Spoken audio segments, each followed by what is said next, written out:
Motorsport's Triple Crown is the most difficult sporting accolade to achieve.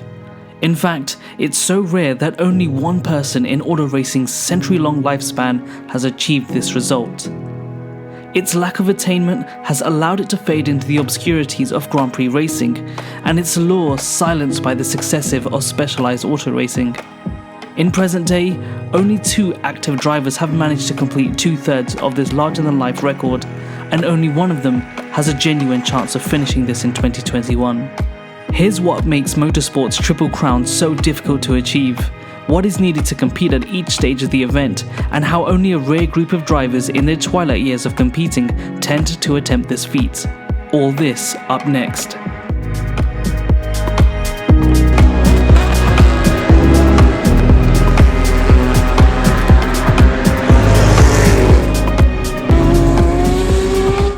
Motorsport has a vast array of categories and series, from stock car racing in NASCAR, top fuel dragsters, desert rallies to top seed Formula 1, the 3 most recognised series being F1, IndyCar and the Endurance Series.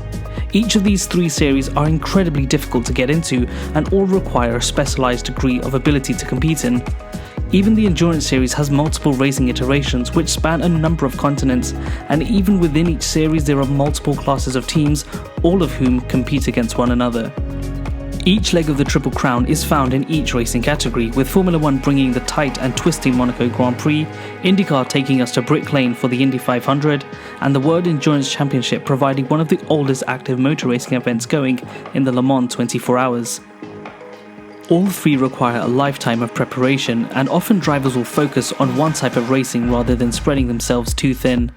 So to even win one of these 3 races, you need to be incredibly talented, have the right conditions to win, and have a bucket load of luck. Then, in order to win all 3, well, this is almost impossible. But one such driver managed to overcome the overwhelming odds, not only to survive a dangerous career of hurling his car well over 200 miles an hour, but to succeed in every series that he competed in. This man was none other than former double world champion Graham Hill, a driver synonymous with the style and glory of Grand Prix racing. It took him 9 years between winning at Monaco to taking the overall victory at Le Mans to achieve this feat, and during such period he amassed multiple victories across different championships, all while making it look easy. And despite that era of auto racing being the most fatal, it was perhaps a golden age of achieving cross-sport success. Between 1955 to 1970, 8 drivers in total were able to achieve at least 2 of these 3 wins. Since then, in over 50 years of racing, only 4 have come close. But why is it so difficult to succeed in all 3 specifications? Let me explain in a bite-sized format. I liken succeeding in this challenge to football. Imagine being a team that is trying to win 3 similar but totally different types of football. Imagine being a team trying to win the Champions League trophy, then trying to win the Gaelic Football Cup final, and then hopping over to Australia to try and win the national trophy of Aussie rules football.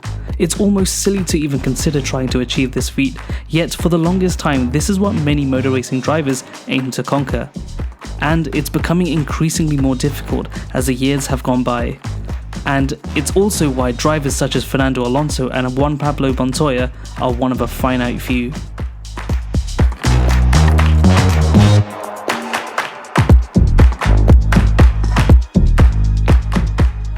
Like any sport or profession, there is a high degree of specialization and intense calibration to the environment.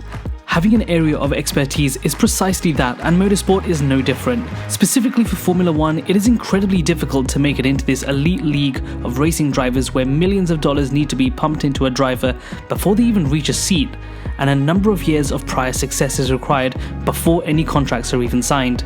These high barriers of entry make the sport increasingly closed off, but at the same time give us a sense of exclusivity like no other. Then there are other teams and drivers who will more often than not have more experience than you, will be in faster cars and tend to be more dominant. Especially for a tight circuit like Monaco, your Saturday qualifying performance needs to be millimeter precision. To get the car on pole and then to have the right strategy to win is a rare achievement in of itself. And with overtaking very limited on the track, the Monaco Grand Prix is one of very few races where the battle lasts the entire race weekend. But say you've achieved this goal of winning the Monaco Grand Prix, now you want to hop over to the States and try your hand at IndyCar. Well, this is harder than it seems even for seasoned Formula 1 drivers. Not only will you now be up against many more drivers of the highest caliber, you'll also be fighting for race seats against up-and-coming drivers too. The Indy 500, as much as I'm personally 100% not interested in, I cannot ignore the fact of how physically and psychologically fit a human has to be to endure those kind of in-body stresses for that amount of time. The impending and imminent danger of one small mistake in either your own driving or the others around you can send you into the Armco at speeds in excess of 220 miles per hour. It's more than just skill that you need to survive and win the Indy 500. There's sheer luck. Now comes the final test. Not that there's any order for which these need to be completed in, but due to the nature of physicality involved in an endurance event, most drivers tend to pick this up towards the end of their professional careers.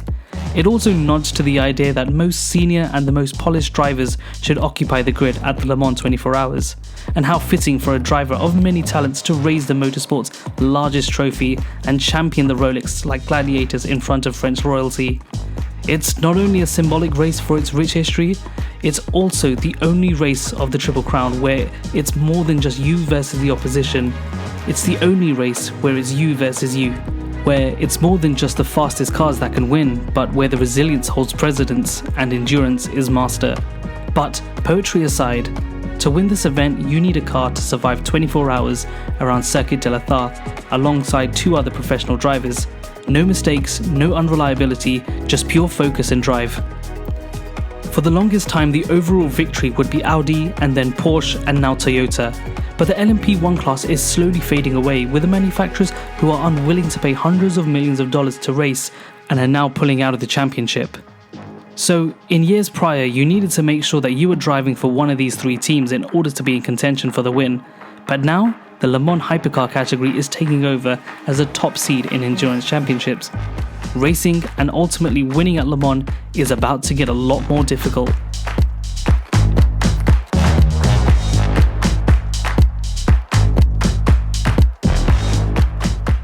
As of making this video, only two drivers are required to win one more event in order to complete this challenge.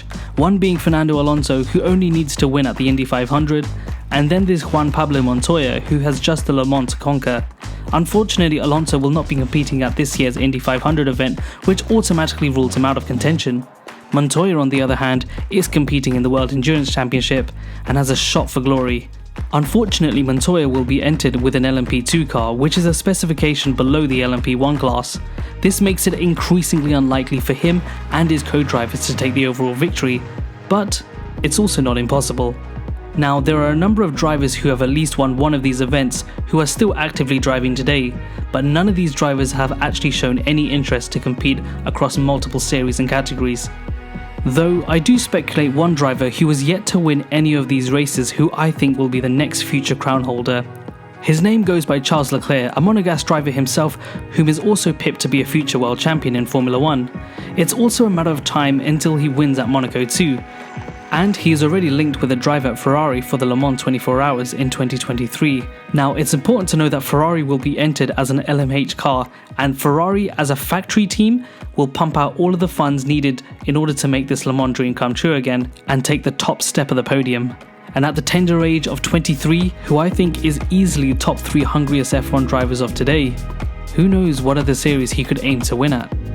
So there you have it guys, that is the Triple Crown explained. Who do you think will be the next winner of this? Will it be Alonso, will it be Montoya, or do you think it will be someone else? Leave your comments down below, and as ever, thank you for watching.